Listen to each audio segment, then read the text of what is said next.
by asking little questions, nodding your head. Could you talk a little bit more about that? Or what do you think about that? I'm hearing that you're discouraged. So what we're doing is we're validating in a way, as we talked about before, but we're also, our facial expressions, our body language is congruent with the speech.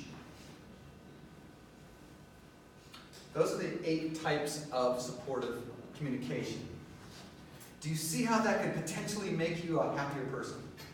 A healthier person?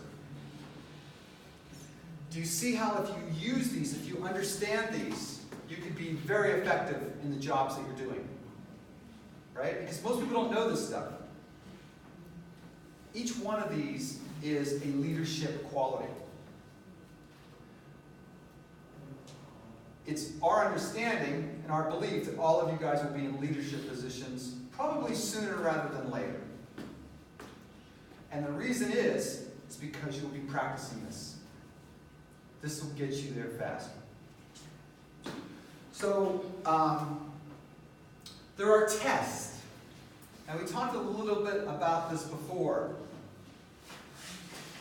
You can ask yourself these questions to verify, to check whether or not you are communicating supportively. 1, would I speak this way to my mom? Yeah.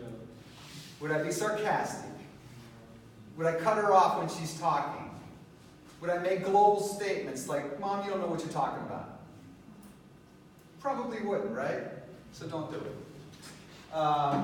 Would I speak this way to the Queen? Okay, you're having a conversation with Queen Rania. You're trying to explain, you guys are solving a problem together, okay? Let's say you're, what was the problem they had today? Data modeling.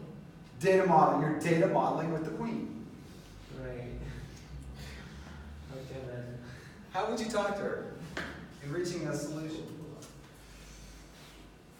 What if your conversation was on the front page of the newspaper? Would that change the way you said it? Yeah, of course. Golden rule test. Is this how you would like others to speak to you? If not, then rephrase.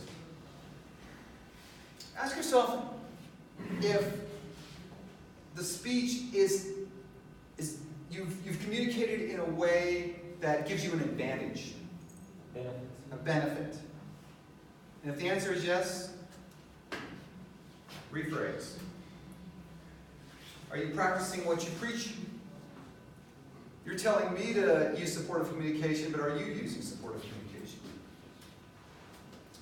Can I sleep at night knowing what I said to that person? Knowing what I'm about to say to that person? Or am I going to feel guilty?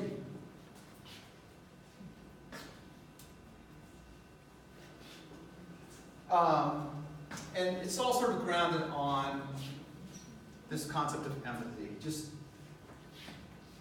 thinking for a moment that the other person might be right. And if you think that way, it changes the way you speak. It changes the way you think. It changes the way you respond.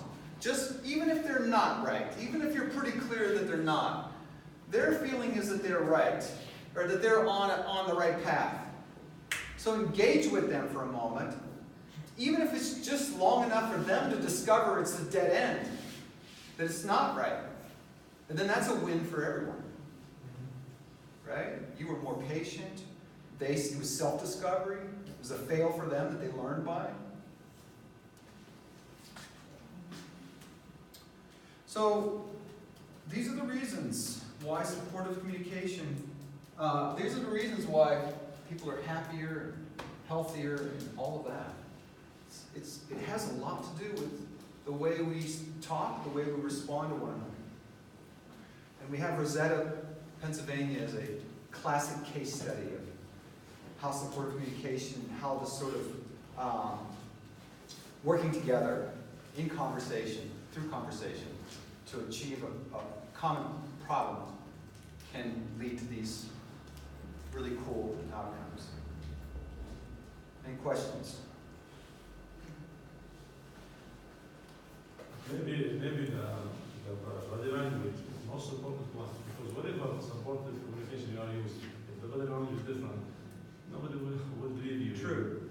Sarcasm is a classic example of where the body language could be non-congruent with the statement.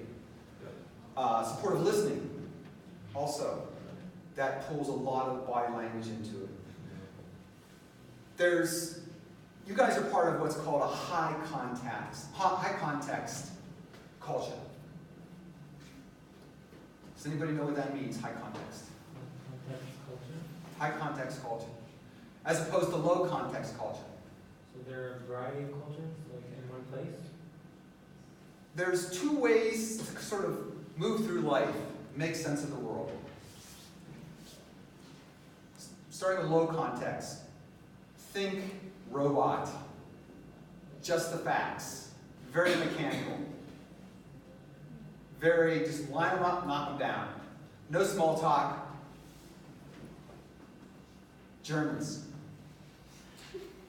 Right? Right. Get in, get out. No chit chat. No chatter. You guys come from a culture where when the gas man pulls up, you have a 20-minute conversation before you change money. Right? Talking about the kids, talking about the cousins, talking about the riots, the politics, right?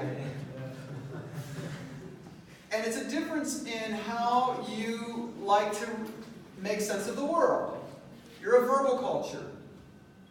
Body language is much more important in this culture than it is in, say, Germany or in England or in the Nordic countries like Norway or Sweden or Denmark. They're very low context there. Silicon Valley, very low context.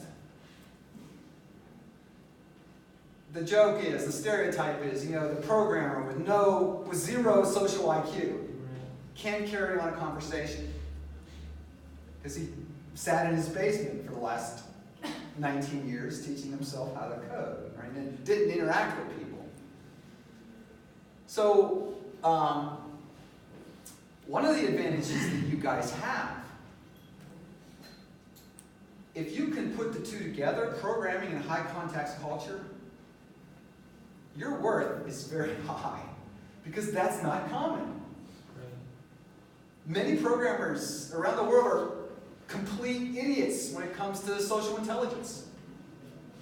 Right? They just can't communicate with people. They stare at their feet. Can't look you in the eye. So you guys have that cultural advantage. And that's epic. That's why body language is so important. Because it takes you that extra mile. It's that extra value add. And because of that, most of you guys are going to be client-facing at some point. You're going to be dealing with clients. Your boss is going to have enough confidence in you to say, can you take this meeting? Right? Because you're polite. You're humble. You're kind. You're soft. You're good with people. So some of this stuff, some of the supportive communication is already built into the culture. Whereas there are other cultures, they really struggle with some of this stuff. So that's an advantage you guys have out of the gate. Now let's take it and refine these 8 things. Let's practice these 8 things. I'll put this on Slack and I invite you guys to play with it. Yeah, also maybe from my experience, to ask a question for your company or pair, rather than giving facts. Let your pair or company express himself and answer the question. Maybe he will admit it if he's doing something wrong or whatever.